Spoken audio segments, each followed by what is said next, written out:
আসসালামু আলাইকুম দর্শক, ডাক্তার আবুল বাশার আছি সাথে। বাচ্চা রাতে অত্যাধিক কান্নাকাটি করতেছে, এমনটা অনেকের ক্ষেত্রেই হয়। আমরা কি মনে করি যে বাচ্চার হয়তো পেটে ব্যথা করতেছে, বাচ্চার হয়তো কৃমি হচ্ছে, হয়তো বা অন্য আরও কিছু। এছাড়াও বাচ্চাদের ক্ষেত্রে আরেকটা কমন কারণে বাচ্চারা রাতে কান্না করতে পারে, সেটা হচ্ছে কান পাকা রোগ।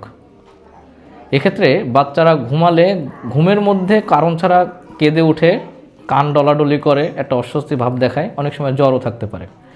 আজকে আম্বিয়া এসেছে আমাদের কাছে। আম্বিয়ার এই রোগটা কিন্তু আম্বিয়ার মাই ধরে নিয়ে আসছে।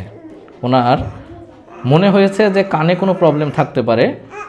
উনি কান চেক করে দেখলেন যে কানের ভিতরে আঠালো তরল পুঁজ জাতীয় জিনিস দেখা যাচ্ছে। এখন এই কান পাকা রোগ কেন হয়? বাচ্চাদের ক্ষেত্রে সবথেকে কমনলি কান পাকা রোগ হয় হচ্ছে কানের ভিতরে পানি ঢুকলে। হ্যাঁ, আমরা যেরকম সুন্দর করে গোসল করতে পারি নিজেদেরকে সামলিয়ে, বাচ্চারা তো সেভাবে পারে না। এই জন্য বাচ্চাদের অসাবধানতাবশত অনেক সময় কানের ভিতরে পানি ঢুকে যায়, এর কারণে বাচ্চাদের কান পাকতে পারে।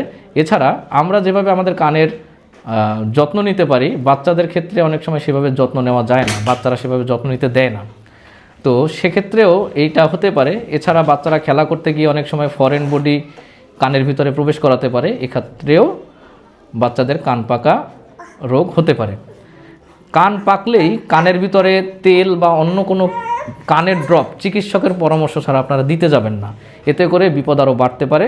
এরকম কোনো সমস্যা হলে, বাচ্চা রাতে কাঁদতেছে, কান থেকে পুঁজ আসতেছে বা কান ব্যথা হচ্ছে, এরকম কোনো সমস্যা হলেই সাথে সাথে একজন শিশুরোগ চিকিৎসকের অথবা একজন নাক কান গলা বিশেষজ্ঞ চিকিৎসকের শরণাপন্ন হবেন। নিজেরা কোনো ঔষধ বা তেল এ জাতীয় কিছু দিতে যাবেন না। সচেতনতা প্রয়োজন। সবাই ভালো থাকবেন। আল্লাহ হাফেজ।